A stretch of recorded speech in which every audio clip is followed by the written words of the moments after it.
All right. So everybody's been asking me to do some tier lists for the new patch for OB59. They've been asking me for a while, so let's go ahead and do that. I know that Talus is a brand new character, but I already know where he belongs, so let's go ahead and move him down here. New flank, no vertical mobility at all. Definitely worse than Sky. Maeve has been bumped up, so she's not down here anymore. But I think Talus is down here in the dumps with Mr. Pip. Speaking of Mr. Pip, we're gonna go ahead and move him down to C. Pip is struggling in like every aspect of the character. Damage Pip's not that good after the side tanks nerf. That's been patches. His healing potion isn't very reliable, and he's just not in a good spot right now. Other characters that belong in C, you know what? I don't think there's any other characters that belong in C. I think these two are down here at the bottom. I had no pre-planning of this. I know when Bird does these things, he probably pre-plans this out. This is all just live, just going with it. For B, B for Grok. Grok's down here in B. Healing Grok is super situational. You can make it work depending on what their comp is, but it's really hard to pull off right now. Damage Grok is mediocre at best. Again, situational, but he's definitely playable in certain scenarios. Other characters in B tier.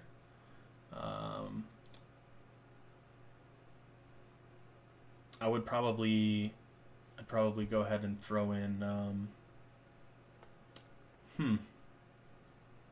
Tyra. I think Tyra is definitely better than Pip and Talus, but she's nowhere where she needs to be. Even after the buff to her right-click projectile, she's still sort of weak. Looking around here, other B tier characters. It's really hard to place Torvald so far because like I think he's good, but I don't know exactly where he's at. Personally, I think Fernando's B tier. I think he's the worst tank. Is he a bad character? Not really. He's definitely playable. There's lots of teams that still play him, but he's definitely the worst tank. Potentially A-, but B seems rather fitting right now. And I would probably put Saris here as well, right? Let's go ahead and cut this. All right, so we're back at it again. On to A-. There's a couple characters you're going to be seeing in A-. Sky's going to be one of them. Sky's good. She's better than she used to be. She's no C tier anymore. She's definitely playable after the debilitate changes. She's especially good at melting tanks. She's very annoying. No vertical mobility, but you know, on the maps that you don't need vertical mobility, she's fine on. A couple other characters in A-. You're probably looking at Lex. Lex is also a character I think that is playable, and with the changes to the meta, Lex is a very good anti-flank. He's very strong against Maeve. He's good against some of these meta tanks like Inara, like Ashe. His ult is very good for those two.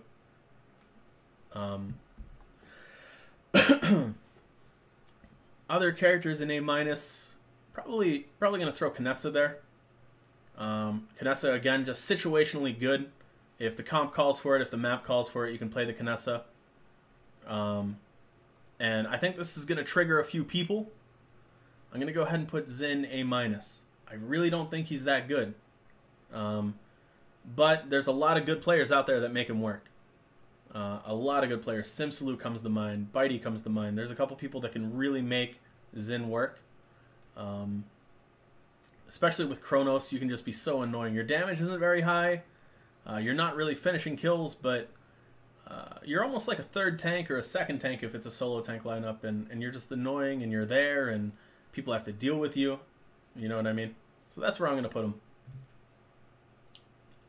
Any other characters in A-?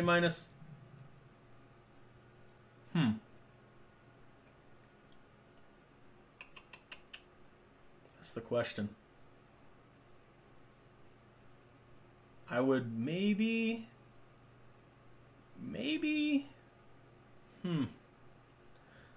I think we put Buck there.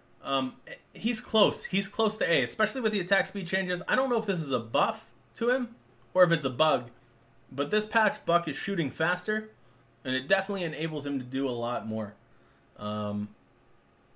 If you put him in the right comp, he can be A+, he can be S-, you know what I mean? You put him with a Torvald, Luminary Jenos, these kind of things, his viability definitely goes up. But I think A- is just safe for Buck. You put him into a bad comp, that's probably where he lies. On to A tier. First character we're going to start out with at A tier is going to be Mr. Sniper Man. Strix. We've run into Strix a lot in North America. We scrim with Latin America from time to time as well. I feel like his ult is in good scenarios, it's like a better Fernando ult. It's insane. So many times I see, you know, Strix ult comboed with a Ruckus ult, Strix ult comboed with like even a Jenos ult. You can hit Jenos ults with Strix ult. He's a really good initiator while being a sniper. If you can hit your flashbangs, if you're good with those flashbangs, if your team can follow up on those flashbangs. The next character I put in A, Victor. Victor's just a solid character. You need the right comp to be able to pick Victor, but with the right comp, he can do well. Other characters in A tier. Let's see here. I think Eevee's A tier. I think my tier list has Eevee a little bit higher than other people. The reason I put Eevee A tier above Skye, Lex, Buck, Talus as flankers is you don't have to necessarily be all in with her. You can poke with her. You can play her like a damage. I guess I am but great. Still get flanks off. If you guys really say you know so. what I mean? That's why Eevee is so good. That's why Maeve is so good. That's not why Andro's good, but we'll get to Andro in a little bit. Next character I would put into A tier. Probably Torvald. I don't know where he belongs yet. I should just put him in like a different category on his own. I really don't know where to put him, but I think A tier is safe. The rework, I feel, is definitely a buff, especially in competitive play. But like I've said plenty of times on my stream, it's definitely going to hurt his win rate. He's not as brain dead, hold W, you know, recharge off of people's shields. You're definitely gonna have to play him field study. He's gonna be like a support character that doesn't heal. You know what I mean? Next character in A tier, I'm gonna have to put Ying. Ying is a great healer. She really is. I like her a lot more than Saris. I like her a lot more than Pip. Obviously, I like her a lot more than Grok. She brings solid damage. Her ult is definitely strong. The only downside is you don't really get to choose where the healings go, and that's the biggest problem for Ying, right? We'll go ahead and continue here in just a moment. All right, so back to the tier list. We got Ruckus, I think, who deserves to be an A. He's a very flexible tank. He's still picked a lot. I don't think he is as cornerstone as the 4 tanks we have left, though. Ashe, Barrack, Makua, and Inara. Ruckus is just a safe pick. He's good in almost every situation. He has a few bad maps, and he has a few great maps, but I think he's always an okay pick. That's why I put him in A tier. The last character I'm going to go ahead and put in A tier is Willow. Actually, not the last one. Second to last. I think Willow is very strong. She's very scary in ranked play. A lot of people complain about her. The dead zone's very scary. But I think the biggest thing about Willow, the most frightening thing about Willow is how often she gets her ult, even after the ult charge nerf from 2 patches ago. She's still definitely a force. I know there's some teams out there, even in competitive play, that ban her. We occasionally ban her against certain teams. But I think she's a safe, comfortable pick at A tier. Not quite up to par with Bomb King and Drogos. Now, to start A+, we're going to put Drogos. Drogos is pretty strong. I would argue putting him at S-, but because of the resurgence of flanks, it makes playing him and protecting him a lot harder of a job. So I can't fathom putting Drogos in S tier right now. Until we kind of see where the meta goes, I really think it's going to be flank heavy, hit scan heavy. So I think Drogos belongs in A+. He still has a very strong kit. He's got one of the strongest ults in the game, but I think A+ is where he belongs. Next up in A+, I put Grover. Now I might have Grover higher than a lot of tier lists. Might have it lower. I don't know. I don't really look through all the tier lists. Grover is just all around. Every single one of his legendaries are viable. Mostly ferocity though. I know that my team personally on a few maps we make rampant blooming Grover work.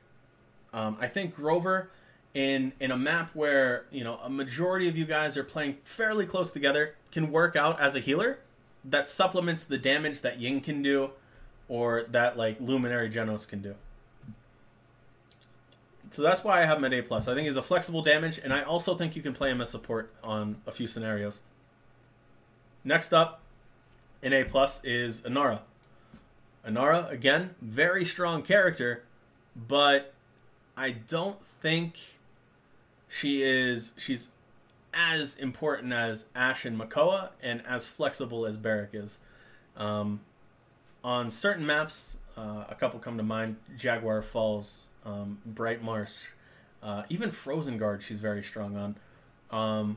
She's very hard to deal with. Drogos is good with dealing with her. Shaolin, I would even go out and say, Leon's good with her. I think Lex is very good with her as well, but again, Lex isn't played very often, so I'm going to go ahead and put her A+. She's a solid pickup. You'll see her in competitive play probably about 75-80% of the time, depending on what teams you're watching. I think she deserves an A+ spot. Next up in A+ is Bomb King. No blasters are making it into S tier this patch. Bomb King is, I think, the closest to S that a blaster can get, but I think he belongs in A+. With Inara being picked up so much, he's not that great against Inara. He's pretty viable. He's pretty good against like Andro. He's okay against Maeve. He doesn't have any very bad matchups, but his usefulness definitely goes down on maps like Fish Market, like Timbermill, for example, where these flanks and these long range characters like Cassie and Shaolin can really just shine. And the last character I'm going to put into A+, this might surprise you guys after all the Andro I've played, but Androxus. I think Andro is a little bit on the all-in side. I really don't think you can get away with playing Andro in a competitive game set without building, somewhat of a comp around him. Maybe a field study Torvald, maybe a very aggressive Ashe tank, maybe a second flank, and then you pick up like a Ruckus as your pseudo damage tank roll or a Barrack as your pseudo damage tank roll. I still think you need to build around Androxus. I don't think he's that insane. Next character, we're going to go ahead and throw out Makua. We're going to skip a couple tiers. We're just going to put him on S+. I think I'm going to figure it out this way. Makua is still an absolute staple pick in Europe. And in North America, we let him slide through a lot more than Europe, but he's always going within the first 2 rounds. Just a solid tank all around. Whether you do Pluck or Half Shell, he's very good. He's great at what he does. Defending teammates. He's got an amazing ult. Getting picks. I think he belongs in S+. Next character I'm going to do is my boy, the Snake Man, Maldamba. I'm going to put him S-.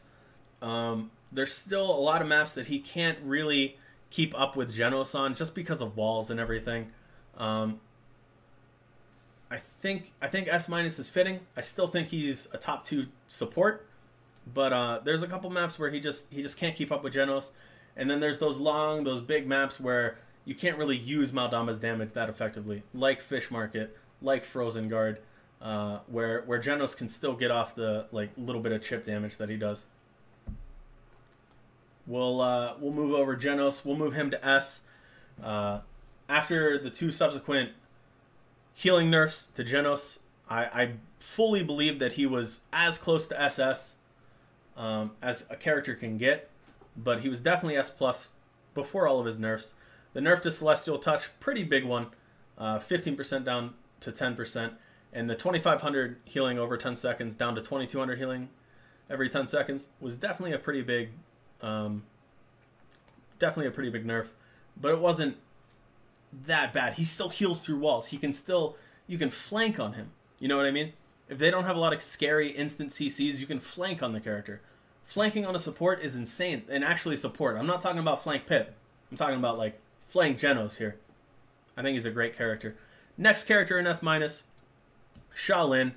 Sha is very good against Maeve. Very good against Andro. I don't think he's, that insane. I think he's right where he needs to be, especially after the nerf to his bonus damage coming out of stealth. You need to be in stealth to get that bonus damage. So I think S- is a safe bet. He's very good. His mobility now when drawing a bow is a lot better. Next up in S-, I'm going to put Leon. Leon's been a pretty big mainstay in competitive since she's come out. Auto aims galore. Her rifle feels nice to use. Her fall off isn't insane. She's just good in every scenario. You know what I mean? But I can't justify moving her up to S or something because she is gonna struggle with Andros with opportunity. She is gonna struggle with Maeves, because if you're taking Leon, chances of you getting Cassie aren't that high. So you're probably going to have to deal with Maeve vaults, Maeve diving you. She struggles a little bit with tanks like Fernando, like Ashe, these tanks that can get into your face. Even though Fernando's beats here, I still think that Fernando's a nuisance for her. Last character in S-, Barrack. I think Barrack is a great all-around character. I think he's great at holding the point. I think he's great at doing damage. I think he's got reasonable shielding for what he does. The only thing he lacks is mobility. His rocket boots aren't insane, but he makes up for that more than enough with annoying turrets, consistent damage, good cauterize, good wrecker. He's the jack of all trades character. He's the fat Cassie, if you will. Very good character. Can't really move him up to S, but I think S- is very good for him. Next character, Ashe. I'm going to move Ashe into S. I think she is one of the most fought over tanks, especially in North America. I see her played almost every game in Europe as well. I think she belongs in S. She's great at diving. The ult lasts just for so long. She has ults up all the time. She can generate her ult while in her ult. That's insane. Last character in S, Cassie. Very good consistent damage. With the resurgence of Maeve, I think she's necessary in the meta. If the enemy team takes a Maeve, you almost need to have a Cassie just to counter ult the Maeve ult. There's so much stuff that can happen within a Maeve ult that you kind of just have to to take her. You know what I mean? If the enemy team gets Maeve, she's almost a necessary evil for your team. The last character, Maeve. I don't think there's any surprise here. Europe showed her off a lot. North America is a little bit shy, a little bit shy to pull the trigger on Maeve. I think you'll see a lot more of her soon to come. But I think this is where Maeve belongs, where she needs to be, and I can definitely see her potentially seeing a little bit of tweaks, a little bit of nerfs. But that's it for my OB59 tier list, guys. Hope you guys enjoyed it. If you've got any questions, concerns, changes you would make, feel free to comment in the section below. Thank you. Peace.